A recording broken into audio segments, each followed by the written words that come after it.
She opened her old writing because someone highlighted one word. Just one word in soft yellow. She read the whole piece again.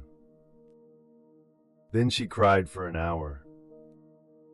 Not because the writing was good or bad, because she remembered who she was when she wrote it. And she is not that person anymore. We save everything. Old journals, screenshots of text conversations we should have deleted years ago, drafts we never sent. We tell ourselves it is for memory, but memory is not the reason we go back. We go back to see if we survived. She was scrolling through old files on her laptop, the kind of thing you do when you're supposed to be working on something else. Procrastination archaeology.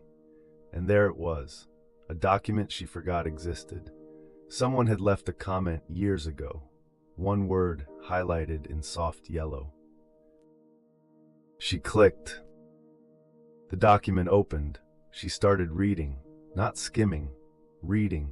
Every word she wrote when she was 23, when she thought she knew things, when she was certain about feelings that later turned out to be temporary. The sentences were hers. The handwriting was digital, but the voice was unmistakable. Still, reading them felt like overhearing a stranger. Because the person who wrote that is gone. Not dead, just changed. Changed so much that her own words felt like someone else's confession.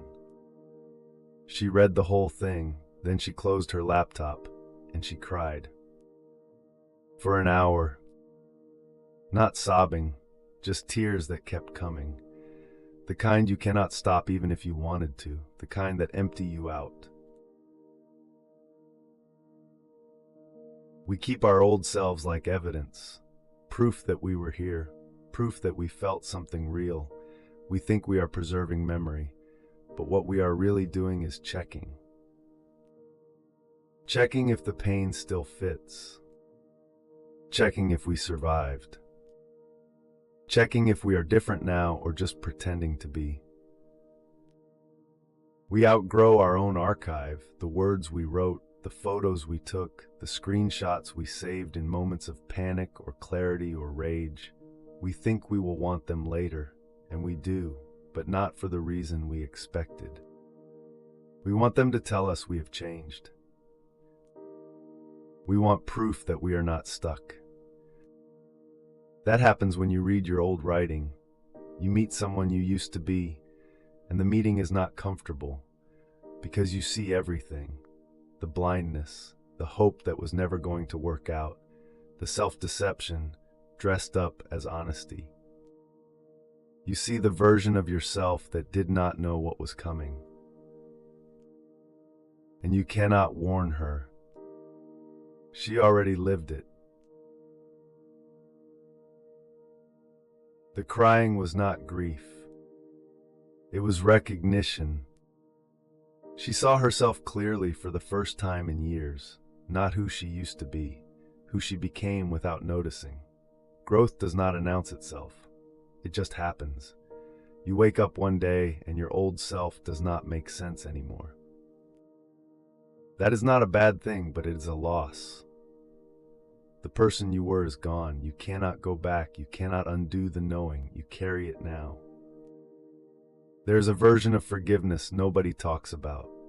The kind you need for yourself, not for what you did, for who you were when you did not know any better.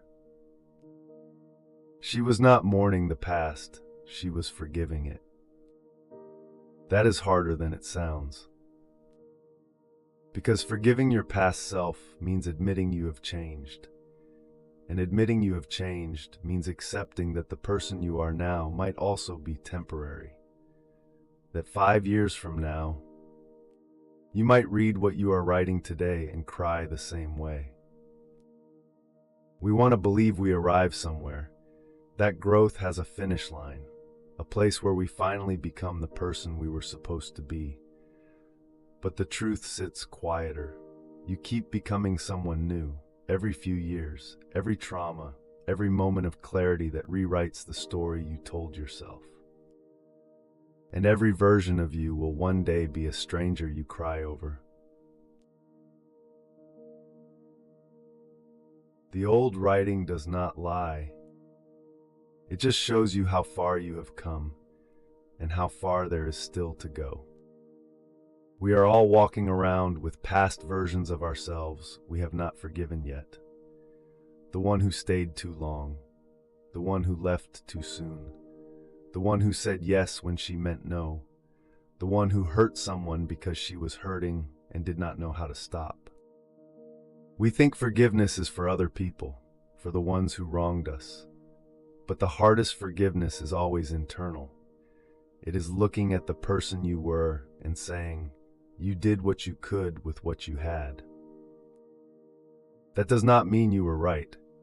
It means you were human. She cried because she finally let herself be human.